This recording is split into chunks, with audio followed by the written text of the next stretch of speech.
Hello everyone, आज के इस एपिसोड में हम वार्प ड्राइव थ्योरी की मदद से ब्रह्मांड में स्पीड ऑफ लाइट की गति से भी कई गुना तेज गति से यात्रा करने वाले हैं। तो फ्रेंड्स, ऐसे ही लॉजिकल टॉपिक्स पर वीडियोस देखने के लिए हमारे चैनल लॉजिक किंग को जरूर सब्सक्राइब करें। हमारे विश्व के फेमस फिजिसिस्ट एल्बर्ट आइंस्टाइन की थ्योरी ऑफ स्पेशल रिलेटिविटी के अनुसार कोई भी वस्तु जिसका अपना कुछ मास हो, यानी कोई भी ऐसा वस्तु जिसका कुछ द्रव्यमान हो, वो वस्तु प्रकाश की गति से ब्रह्मांड में यात्रा नहीं कर सकती, क्योंकि किसी भी वस्तु जिसमें कुछ मास हो, उस वस्तु को लाइट की स्पीड से ट्रैवल करने के लिए इनफाइनाइट एनर्जी यानी अनंत ऊर्जा की आवश्यकता होगी, जो कि प्रैक्टिकली संभव नहीं है। पर जरा रुकिए फ्रेंड्स, आइए हम एल्बर्ट आइंस्टाइन की इस थ्योरी को थोड़ा चैलेंज करते हैं। अगर कोई भी चीज प्रकाश की स्पीड से यात्रा नहीं कर सकती, तो फिर खुद अंतरिक्ष इस नियम को कैसे तोड़ सकता है? फ्रेंड्स, भौतिक शास्त्रियों के आधार पर हमारे ब्रह्मांड का निर्माण, जो कि बिग बैंग से हुआ, और बिग बैंग आज से लगभग 14 अरब वर्ष पहले हुआ था, तो इस आधार पर अगर हमारा ब्रह्मांड प्रकाश की गति से भी फैला होगा, तो इसका डायामीटर लगभग 28 अरब प्रकाश वर्ष से ज्यादा नहीं होना चाहिए।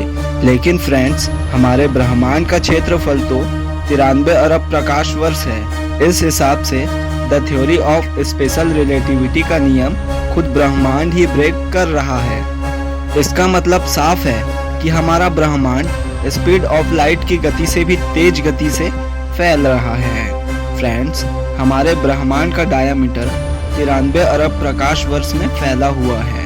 हमें ब्रह्मांड के एक छोर से दूसरे छोर तक प्रकाश की गति से भी यात्रा करने में 93 अरब साल का समय लग जाएगा। पर फ्रेंड्स, हम मनुष्यों की आयु तो केवल 100 से 120 वर्ष की ही होती है, तो इतनी छोटी सी जिंदगी में हम आखिर हमारे ब्रह्मांड को कैसे एक्सप्लोर कर पाएंगे? तो फ्रेंड्स, इन्हीं सभी समस्याओं के समाधान के लिए हमारे वैज्ञानिकों द्वारा वार्प ड्राइव की थ्योरी को डिस्कवर किया गया। अब आप सोच रहे होंगे कि आखिर ये वार्प ड्राइव टेक्नोलॉजी क्या है और ये कैसे काम करती है। फ्रेंड्स, वार्प ड्राइव एक ऐसा इंजन है जिसकी मदद से हम अनंत ब्रह्मांड में प्रकाश की गति से भी कई गुना ज्यादा स्पीड से यात्रा कर सकते हैं। तो चलिए जानते हैं आखिर ये कैसी हाई एडवांस टेक्नोलॉजी है जिससे हम संपूर्ण ब्रह्मांड में प्रकाश की गति से भी तेज गति से यात्रा कर सकते हैं। Friends, warp drive technology Einstein की the theory of special relativity के नियम को नहीं तोड़ती।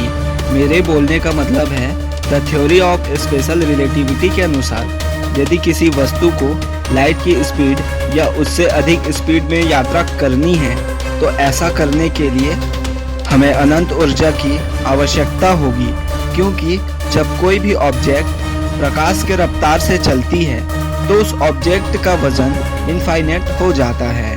फ्रेंड्स, जैसा कि हमें पता है कि हमारा ब्रह्मांड स्पेस और टाइम के दो धागों से मिलकर बुना गया है। इस थ्योरी के आधार पर हमें वार्प इंजन को अंतरिक्ष में एक जगह पर रखना है, और वार्प इंजन के आगे के स्पेस को संकुचित यानी सिकोड़ना होगा, और यान के पीछे के स्पेस को एक्सपेंड यानी फैलाना होगा।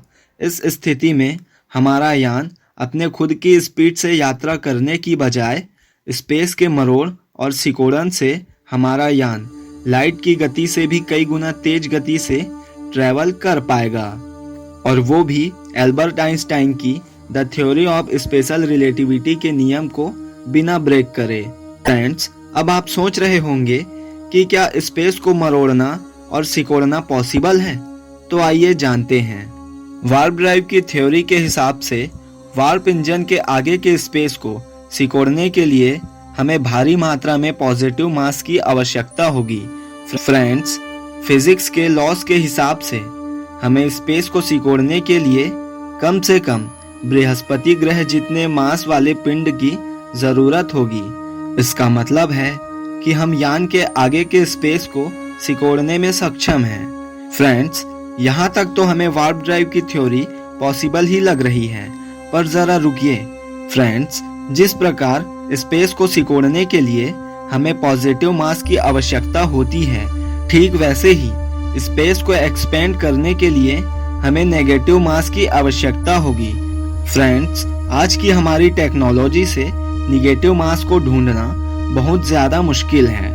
अंतरिक्ष में हम जितने भी ग्रह, तारे, पिंड सब देख रहे हैं या जिन्हें आज तक हम एक्सप्लोर कर पाए हैं, सभी खगोलीय पिंड पॉजिटिव मास से बने हैं। फ्रेंड्स, जैसे चुंबक कभी भी एक ही ध्रुव की ओर आकर्षित नहीं होते, ठीक उसी प्रकार निगेटिव मास हमेशा ही पॉजिटिव मास से बहुत ही दूर होते हैं। तो फ्रेंड्स, हमें निगेटिव मास को ढूंढने के लिए अंतरिक्ष में बहुत ज़्यादा दूरी तक यात्रा करनी होगी, जो कि असंभव सा प्रतीत होता है। लेकिन हमारे वैज्ञानिकों ने अपने शोध में क्वांटम लेवल पर निगेटिव मास को बना लिया है।